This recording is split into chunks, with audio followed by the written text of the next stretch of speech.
So guys, இப்போ எனக்கு ஒரு கேள்வி இருக்குது. என்ன கேள்வினா, ஆகஸ்ட் 15 47 எல்லாருக்கும் தெரியும் நமக்கு இண்டிபெண்ட் கிடச்சிடுச்சுன்னு. ஸோ நமக்கு இண்டிபெண்ட் கிடச்சி லிட்ரலி ரொம்ப வருஷம் ஆச்சு. பட் என்னோட கொஸ்டின் என்னென்னா, நம்ம எல்லாருமே நிஜமாகவே இண்டிபெண்ட்டாக இருக்கோமா? எல்லா விஷயத்துலையுமே நம்ம டெய்லி பண்ணுற ஆக்டிவிட்டீஸில் நம்ம இண்டிபெண்ட்டாக யோசித்து நம்மளால் பண்ண முடியுதா? லைக் நம்ம ஓன் தாட்ஸில், நம்ம ஓன் பிஹேவியர்ஸ், நம்ம ஓன் சாய்ஸஸ், இது எல்லாத்துலேயும் நம்ம இண்டிபெண்ட்டாக இருக்க முடியுதா?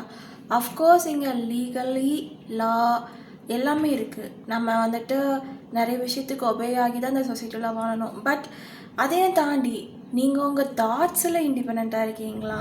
நீங்கள் யோசிக்கிற விஷயங்கள் உங்களை வச்சுக்குதா இண்டிபெண்ட்டாக? நீங்கள் உங்களோட ஓன் தாட்ஸில் எப்படி சொல்கிறது, நம்மளால் நம்ம ஓன் தாட்ஸே நம்ம இஷ்டப்படி வச்சுக்க முடியல. லைக் நம்ம தாட்ஸை நம்ம ஸ்கேட்டர் பண்ணுறோம், எதையோ பற்றி யோசிக்க விட்டுறோம். அப்புறம் எதையோ நம்ம மனசில் ஓடுது. நம்ம மனசு எங்கே போகுதோ அப்படி தான் நாம் போயிட்டுருக்கோம். நாம் இண்டிபெண்ட்டாக எதையுமே இந்த வாழ்க்கையில் பண்ணுறதில்ல. மனசு போகிற போக்கில், நம்ம எண்ணம் போகிற போக்கில் நம்ம போயிட்டுருக்கோம். நம்ம சொந்த தாட்ஸை, நம்ம சொந்த மனசையே நம்ம கண்ட்ரோல் பண்ண முடியலையே. அப்போ எப்படி நம்ம லைஃப்பை நம்ம கண்ட்ரோல் பண்ணி சுதந்திரமாக இருக்க முடியும்? இதுதான் என்னோடய கேள்வி. ஸோ சுதந்திரம் அப்படின்றது அது ஒரு கட்டுப்பாட்டுலேருந்து தான் ஆரம்பிக்குதுன்னு நான் சொல்லுவேன்.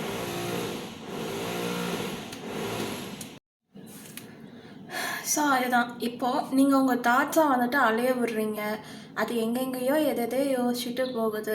லிட்ரலி நம்ம எல்லாருமே ஏதோ ஒரு வேறு ஒரு உலகத்தில், வேறு ஒரு மாதிரி, வேறு ஒரு பர்சனாக தான் இருக்கோமே தவிர, யாருமே நமக்கே எது பண்ணுனா நம்ம சுதந்திரமாக இருப்போன்றதை பற்றி கூட யோசிக்கிறது இல்லை.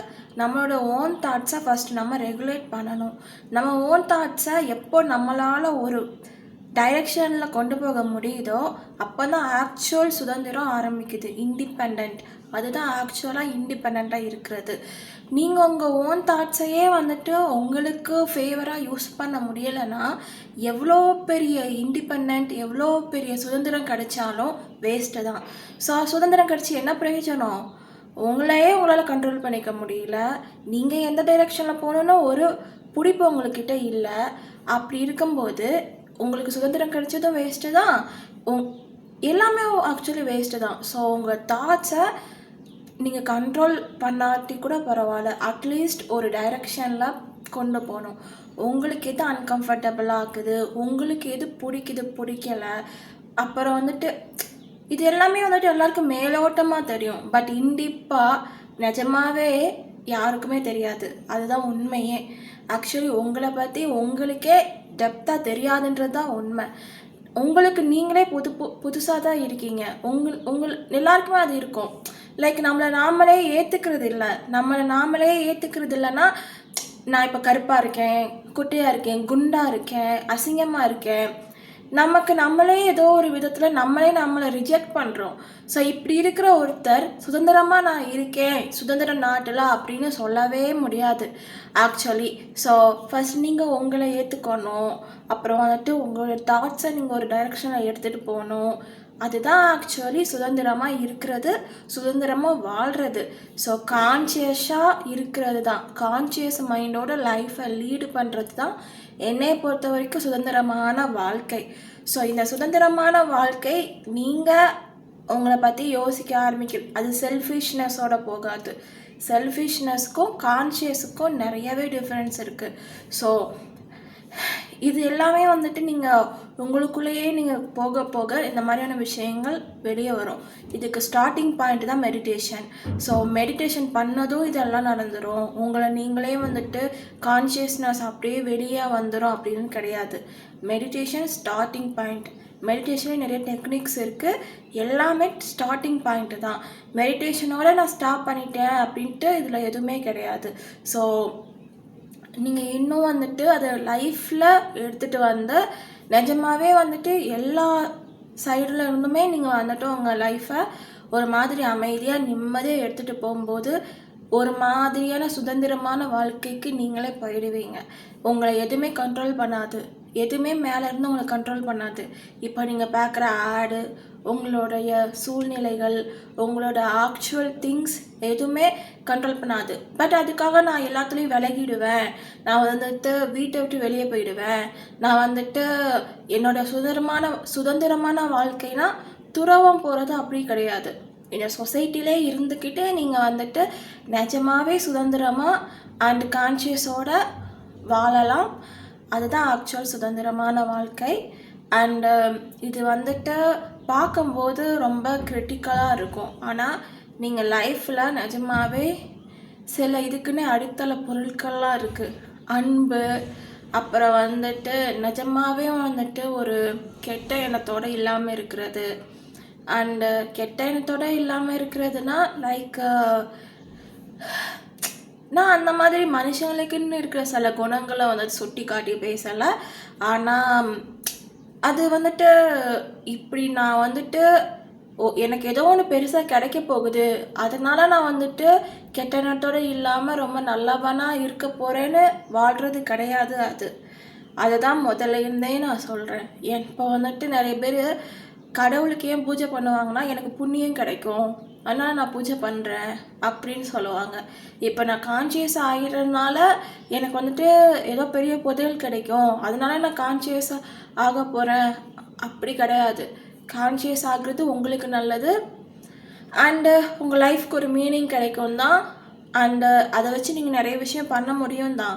ஆனால் நீங்கள் அதெல்லாம் வேணுன்றதுக்காக வந்துட்டு நான் இதை நோக்கி போகிறேன் அப்படின்னு போகக்கூடாது. துறவம் கூட அப்படி தான். எனக்கு ஏதோ ஒன்று பெருசாக நடக்க போகுது, கிடைக்க போகுது, இல்லை எனக்கு இப்போ இருக்கிற ஒரு விஷயம் பிடிக்கலை அதனால நான் அப்படி போகிறேன் கிடையாது.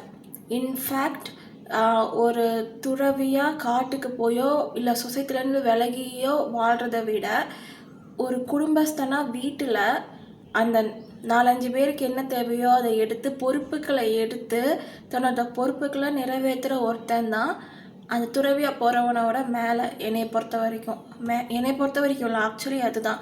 ஸோ நானே இந்த மாதிரிலாம் பார்த்துருக்கேன். நிறைய பேர் என்கிட்ட கேட்குறது உண்டு, பேசாமல் நான் வந்துட்டு ஒரு 50 வயசுக்கு அப்புறம் வந்துட்டு பேசாமல் ஏதாவது துறவியாக போயிடலான் இருக்கேன், ஏதாவது மடத்தில் போய் காலம் ஃபுல்லாக தியானம் பண்ணிட்டு இருக்கலான் இருக்கேன் அப்படின்ற மாதிரி சொல்லுவாங்க. நல்ல விஷயம்தான். ஆனால் நீங்கள் போகிற அப்படின்றதுனால வந்துட்டு அது எவ்வளோ பெரிய விஷயமா இருந்தால் கூட நீங்கள் ஒரு குடும்பத்தில் அந்த குடும்பத்துக்கு 4 பேருக்கோ 5 பேருக்கோ தேவைப்படுற எல்லாத்தையும் பண்ணி அந்த குடும்பத்துக்குன்னு இருக்க ஒரு பொறுப்புகளை வந்துட்டு அனுசரித்து ஒரு குடும்பஸ்தனாக வந்துட்டு உங்களால் முடிஞ்சதை பண்ணுறீங்க இல்லையா, அதுதான் பெரிய புண்ணியம் என்னைய கேட்டால். ஸோ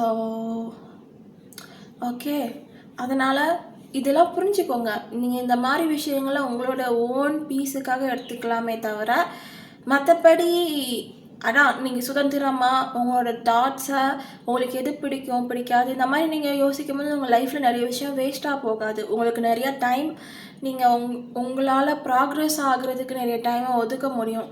ஸோ அதனால தான் இந்த மாதிரி விஷயங்கள் வந்துட்டு முக்கியமே தவிர நீங்கள் இந்த மாதிரி விஷயங்கள் பண்ணுறதுனால வந்துட்டு நீங்கள் சூப்பர் ஹியூமனாக ஆகிடுவீங்க, எல்லாமே லைஃப்பில் வந்துட்டு பெருசாக இதாகிடும் ஆகும் தான். நீங்கள் நிஜமாகவே ஒரு இடத்துக்கு போகிறீங்கன்னா நீங்கள் அங்கே இருக்கிறவங்கள விட கொஞ்சம் தனித்துவமாக ஒரு மாதிரி வெளியே வேறு மாதிரி தெரியலாம். பட்டு அதனால நம்ம மற்றவங்களோட பெருசாக அப்படி ஆகிட மாட்டோம். ஸோ அண்டு எல்லாமே வந்துட்டு லைஃப்பில் ட்ரை பண்ணணும் தான். அண்ட் அதில் முக்கியமாக ட்ரை பண்ண வேண்டியதும் கான்சியஸ்னஸ், உங்களை பற்றி நீங்கள் புரிஞ்சுக்கிறது, நிஜமாகவே வந்துட்டு உங்களுக்குள்ளே இருக்கிற ஒரு விஷயத்த நீங்கள் புரிஞ்சுக்கிறது. இதெல்லாம் வந்துட்டு விவேகானந்தர் கூட ஆன்மா தேடல்னு சொல்லுவார். என்னதான் நான் வந்துட்டு விவேகானந்தர் கிட்ட ரெஃபரன்ஸ் நிறையா எடுத்தாலும் எனக்கே நிறைய விஷயம் தோணும். அண்டு நான் அது விவேகானந்தர் ஒரு புக்கில் சொல்கிறத பார்க்கும்போது நமக்கு தோணுது சரிதான் அப்படின்னு ஒருத்தர் சொல்லியிருக்காரு அப்படின்னு நான் நினச்சிப்பேன். அண்டு விவேகானந்தர் சொல்கிற நிறைய விஷயத்தில் எனக்கு அப்போஸ் பண்ணுற விஷயமும் இருக்குது. அண்டு நான் வந்துட்டு இதெல்லாம் விவேகானந்தர் சொல்லி தான் பேசுகிறேன்னும் கிடையாது. ஓகே. நெறைய விஷயம் வந்துட்டு நானா சொந்தமா தேடுனத தான் வச்சு பேசிட்டு இருக்கேன். உடனே வந்துட்டு விவேகானந்தர் புக்ஸ படிச்சுட்டு தான் வந்து நான் பேசுறேன். அப்படி படிச்சுட்டு பேசினாலும் தப்பு இல்ல.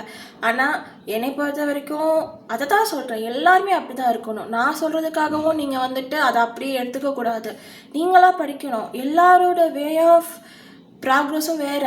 இப்ப விவேகானந்தர் ஒரு விஷயம் பண்ணிட்டாருன்னா, அதே விஷயத்த நான் வந்துட்டு எடுத்து பண்ண போறேன் அப்படின்னு சொல்ல முடியாது. நான் பண்ற சில விஷயங்கள் விவேகானந்தர் பண்ணதோட ஒத்து போலாம். ஆனா, விவேகானந்தர் வாழ்ந்த ஒரு லைஃபு அண்ட் நான் இருக்கிற ஒரு லைஃபு வேற. ஸோ எல்லாரோட லைஃப்க்கும் ஏத்த மாதிரியான சொல்யூஷன் நீங்க உங்களுக்குள்ள போகும்போது கிடைக்கும். எல்லாருக்குமே வந்துட்டு வேற வேற அவுட்புட் தான் இதுல. எல்லாருக்குமே ஒரே அவுட்புட். சில திங்ஸ் ஒத்து போகலாம். பட் எல்லாருமே ஒரே மாடல் கிடையாது. ஸோ எல்லாருக்கும் தேவைப்படுற விஷயமும் ஒன்று கிடையாது. அவ்வளோதான். இதில் என்ன இருக்குன்னா, நீங்கள் சப்போஸ் வந்துட்டு மெடிடேஷன் ஏதாவது டவுட், உங்களுக்கு மெடிடேஷன் பற்றி வேணும் தெரிஞ்சுக்கணுன்னா, என்கிட்ட நீங்கள் தாராளமாக கேட்கலாம். எனக்கும் வந்துட்டு மெடிடேஷன் எனக்கு ஒரு விஷயம் தெரியுது, அதை சொல்லித்தரேன்னா, அதில் எனக்கும் வந்துட்டு அதில் ஒரு ஸ்ட்ராங் ஆகிறதுக்கு ஒரு சான்ஸ் கிடைக்கும். ஸோ நானும் ஃப்யூச்சரில் வந்துட்டு மெடிடேஷன் ரிலேட்டடாக லிட்ரலி நான் இன்னும் அதில் வந்துட்டு ஃபுல்லாக வந்துட்டு அதை டிசைன் பண்ணி முடிக்கலை. பட் கான்ஷியஸ்னஸ் ஆக இருக்கிறதுக்கு சில டெக்னிக்ஸ் வந்துட்டு சொல்லித்தரலாம். அதை நான் எடுத்துகிட்டு போகலாம் அப்படின்ற மாதிரி தான் யோசிச்சுட்ருக்கேன். ஸோ நான் காசெல்லாம் கேட்கல. இனிஷியலாக வந்துட்டு எனக்கு ஃபஸ்ட்டு ஒரு எக்ஸ்பீரியன்ஸ் தேவை. அதனால நான் வந்துட்டு 4 பேருக்கு வந்துட்டு தெரிஞ்சதை சொல்லலான்னு இருக்கேன். உங்களுக்கு மெடிடேஷன் ஏதாவது டவுட் இருந்தால் நீங்கள் என்கிட்ட தாராளமாக கேட்கலாம். I am all years. Okay, I am all years to hear your queries. எனக்கே இன்ட்ரெஸ்டிங்காக இருக்குது. ஒவ்வொரு மனுஷங்களும் ஒவ்வொரு மாதிரி வந்துட்டு என்கிட்ட கேட்கும்போது புது புது கேள்வி எனக்கும் ஓப்பன் ஆகும். ஸோ எனக்கும் வந்துட்டு இது வந்துட்டு ஒரு இன்ட்ரெஸ்டிங்கான ஒரு ஜேர்னியாக இருக்கும்னு நினைக்கிறேன். இப்போ தானே இதை ஸ்டார்ட்டே பண்ணியிருக்கேன். அண்டு இவ்வளோ நாள் வந்துட்டு நான் மனுஷங்கிட்ட பழகினதை வச்சு சொல்லணுன்னா, நிஜமாவே மனுஷங்களுக்கு தேவைப்படுற ஒரு விஷயம் வந்துட்டு நிம்மதி, அப்புறம் ஸ்ட்ரெஸ் ஃப்ரீ லைஃப். இது எல்லாமே வந்துட்டு நீங்கள் உங்களை பற்றி புரிஞ்சுக்கிறதுனால பாசிபிலிட்டிஸ் இருக்குது. ஓகே, ஸோ அவ்வளோதான். ஏதாவது டவுட்டுன்னா எனக்கு கமெண்ட் பண்ணுங்கள். அண்ட் சப்ஸ்கிரைப் பண்ணிக்கோங்க. Okay, thank you. பாய்.